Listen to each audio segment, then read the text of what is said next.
Welcome to Pulse episode 45. This time around we're having a look at the World of Warcraft and Diablo news from the past week or so.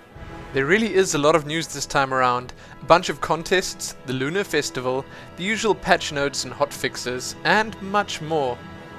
In the Diablo news, we don't take a look at the male demon hunter just yet.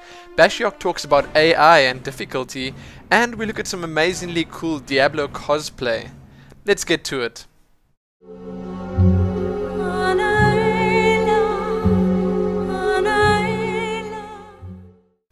There are many dangers threatening adventurers. Deadly dragons and rampaging Zerg lurk around every corner.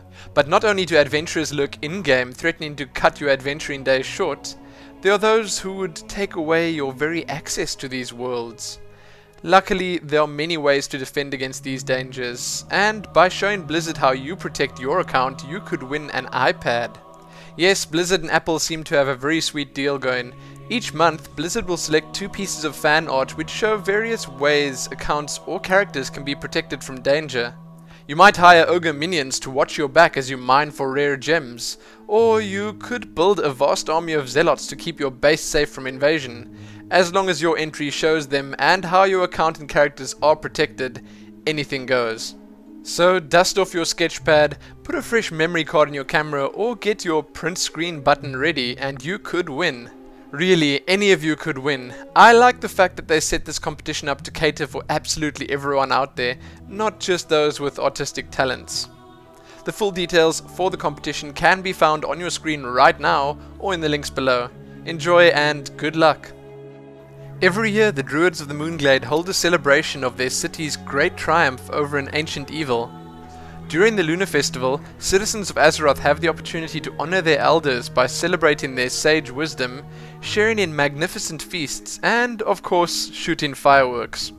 The Lunar Festival celebrations kicked off not with a whimper, but with a bang on Sunday, the 23rd of January. Seek out the elders throughout Azeroth to receive their wisdom, as well as a token of their gratitude. Gather those ancient coins to purchase festive attire or the recipes to craft outfits of your own. It's not all fireworks and dancing in the moonlight, however. Omen, defeated many centuries ago, yet remains in Lake Elunara. Although driven insane by the Burning Legion, the demigod still possesses Elun's blessing and is, hence, immortal. During the Lunar Festival, he stirs, and heroes of the land, you and I, are called to defeat him once again. Just a quick warning for all those planning on doing all those achievements, Lunar Festival is probably the longest world event of the year, and it's also a great time to get that Explorer title done. Enjoy. As a bit of an extra, if you don't want to miss a single bit of the action, a single achievement, and want the absolute most out of this year's Lunar Festival, then I guess you better check the guide out below, courtesy of Wowhead. Blizzard is kicking off a year-long Corehound pup adoption campaign, and to spice it all up is giving away iPads for the best user-submitted screenshots of the Corehound pup in action. 2 iPads will be given away each month to 2 lucky screenshot submitters, so you'd best get cracking with those shots. If you're keen to enter, you can follow the link below and head on over to the contest page to read the rules and submit your winning entry. This contest is dual purpose, and I think it's an absolutely great idea by Blizzard. The Corehound pup is gained by adding an authenticator to protect your Battle.net account, so everyone that gets one to take one of those screenshots with is making life a little easier for Blizzard and reducing the chance that they get hacked by quite a huge amount. So do yourself and Blizzard a favor and spread the word about the Corehound pup's authenticators, this contest, and those beautiful iPads. Read the full details below. Enjoy. Players often immortalize their most amazing in-game moments with a screenshot. Now you can share your favorite Cataclysm dungeon moment with the world and win epic loot while doing it. Enter the Cataclysm dungeon screenshot contest for a chance to win a fantastic Cataclysm prize pack valued at over $450.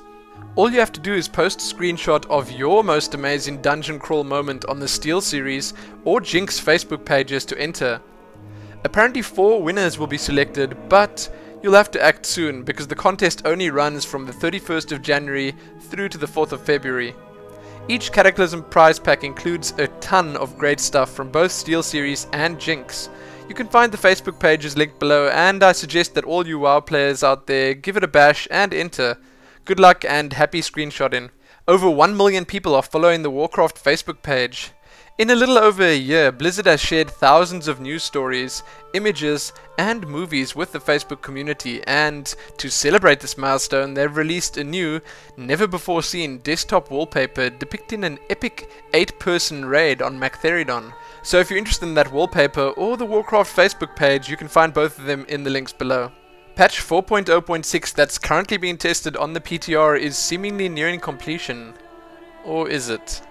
Well, no one is sure just yet, it seems, but more on that after we have a look at the most recent changes. The January 27th and 28th list of changes include a few biggies. Mages saw quite a significant cost reduction on Fireball and Frostfire Bolt. There are a few changes to the Master of Tol Barad achievement, and it seems like Blizzard have started working on the balance of Tol Barad too. Attacking forces will receive a 200% capture speed bonus when they control 2 keeps, and defending forces will receive a 200% capture bonus when they control all 3 keeps. That should speed things up a little. Lastly, normal PvE helms no longer have a chance to drop from Nefarian or Cho'Gall on heroic difficulty. Instead, the heroic PvE helm and shoulder pieces only require their associated crown/shoulders of the Forlorn tokens to purchase, and do not require players to obtain the normal helms or shoulders first. Despite everyone's hopes and all the recent changes to patch 4.0.6, we didn't see it on the live servers this week. We can always hope for next week. We were treated with a batch of rolling restarts instead, though. See the full patch notes and a couple of related blue posts below. Enjoy. Along with the recent changes to patch 4.0.6, it seems like those ridiculously low and then ridiculously high archaeology artifact sell values have been normalized. The Word of Empress Zoe is now down to a slightly more reasonable 375 gold, and well, most of the others have been either increased or decreased to fit a little better. So if you're an aspiring archaeologist or just want to know it all, you can check the full list of changes below, courtesy of MMO Champion. Sticking with the patches and fixes for a second here, next up we have a list of patch 4.0.3a hotfixes for the current live client.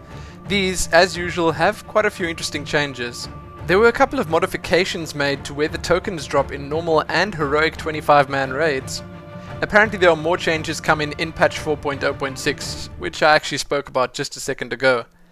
There were a couple of fixes and changes made to the Lunar Festival achievements, and well, as usual, there were a couple of slightly smaller class changes as well. You can find that full list of hotfixes below. The members of Blizzard's Creative Development Department, headed up by Chris Medson, are the creators, keepers, and librarians of their lore and story. These caretakers work closely with the authors who write Blizzard's licensed books and comics, and collaborate with the game developers to ensure cohesive and correct use of characters and lore. Now they're ready to once again answer your Warcraft lore questions. Head on over to the Ask Creative Development forum post to throw your question on the pile. Blizzard do warn us that they'll be using the forum voting system to help decide on which questions to answer, so before asking your question, maybe just check the rest out and see whether yours has either been asked before, or if any others are covering what you want to know.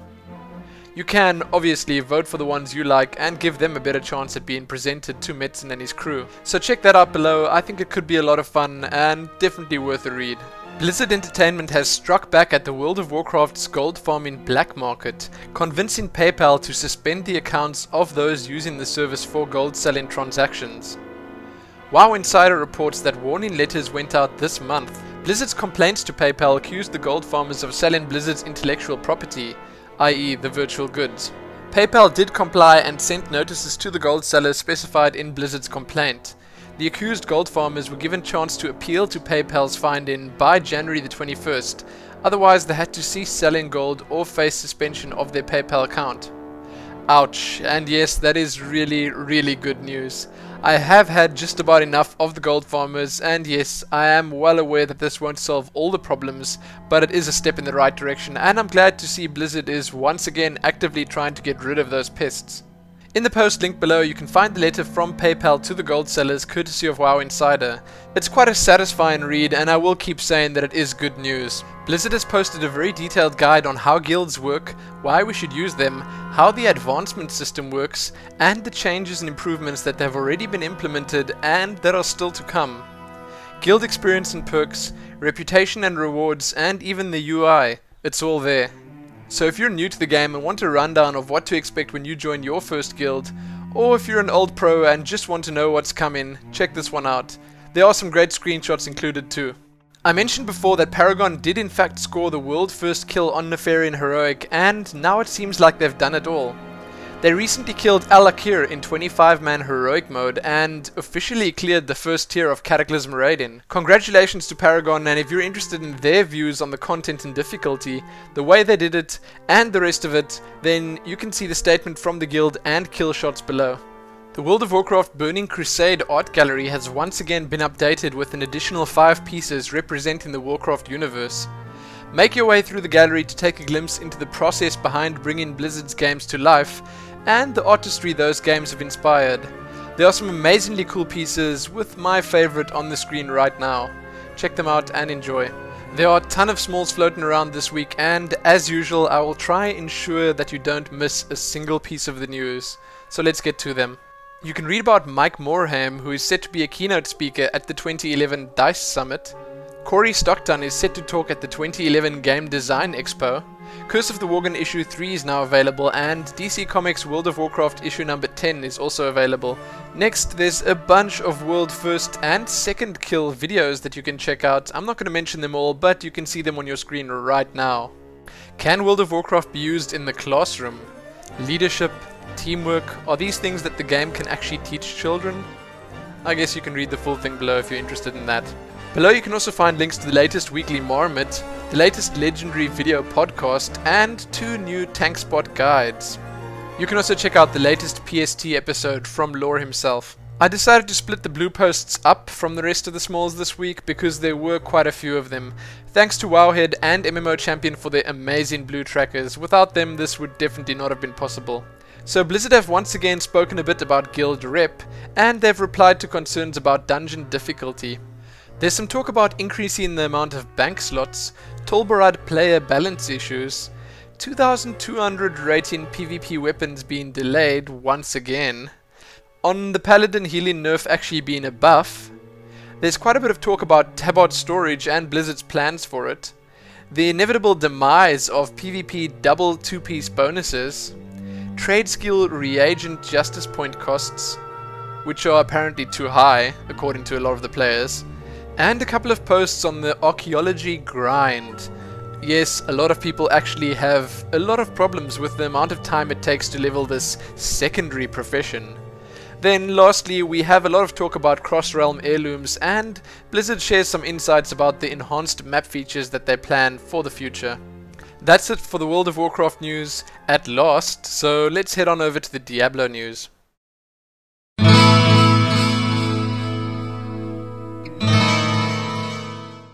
In some surprising and pretty sad news, at Diablo let us know that the male Demon Hunter was sent back to animation.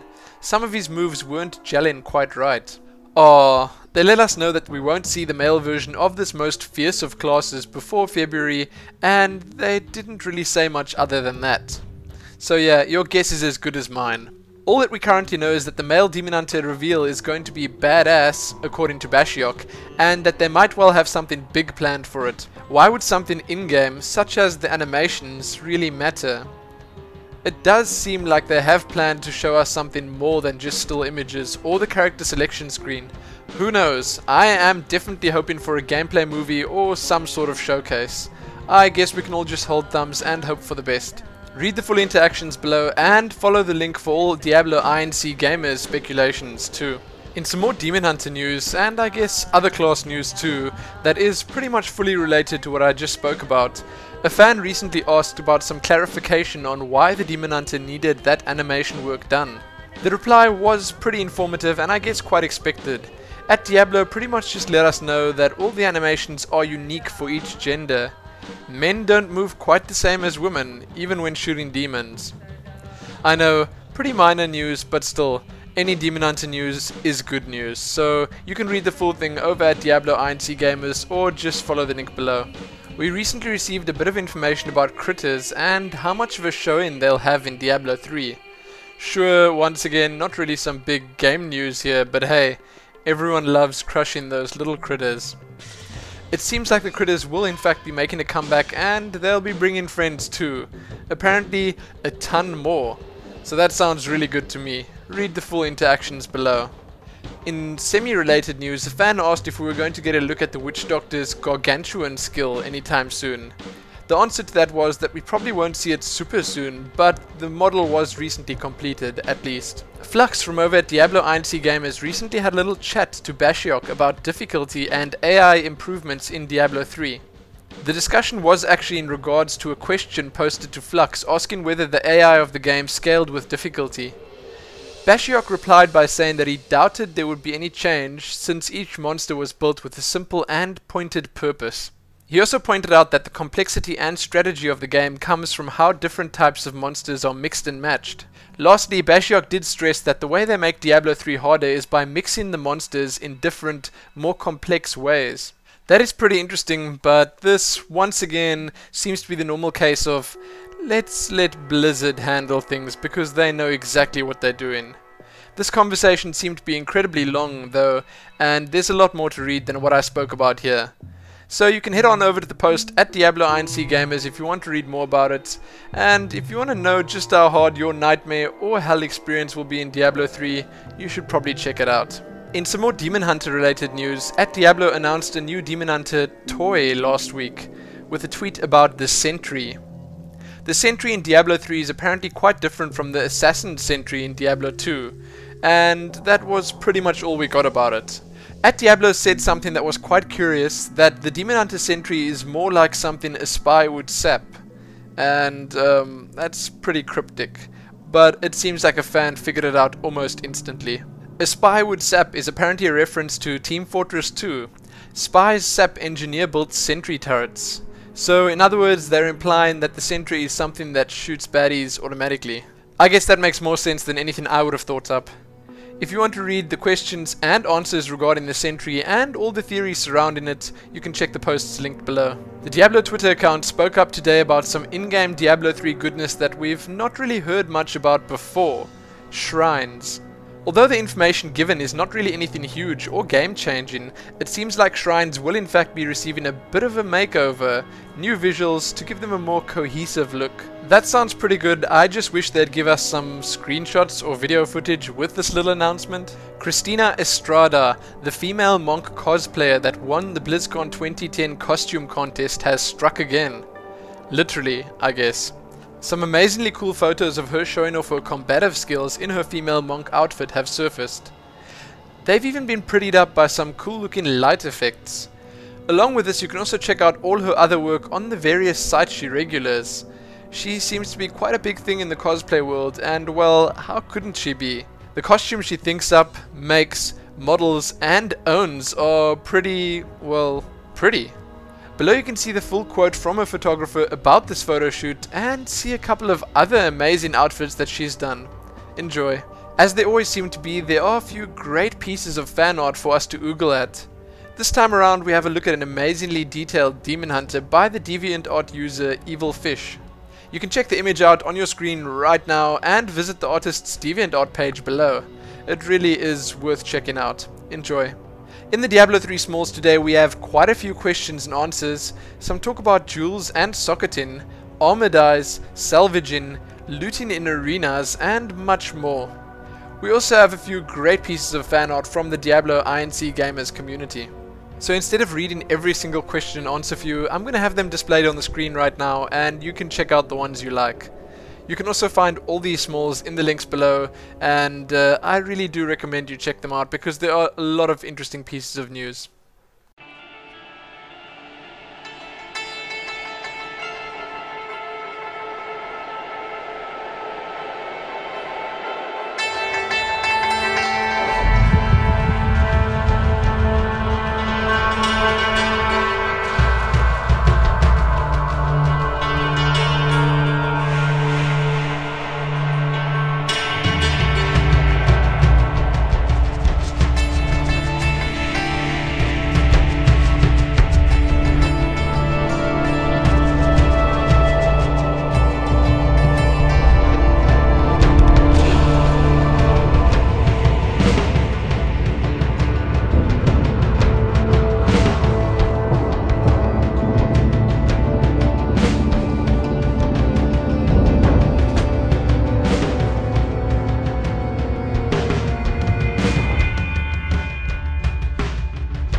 So that's it for this episode, and yes, some of the news was a little old. I know, I fell behind, and I'll try keep the Pulse episodes a little more consistent in the future. Anyway, thanks for watching. Remember to like it, favorite it, share it with your friends, and subscribe. Most importantly though, happy something or other.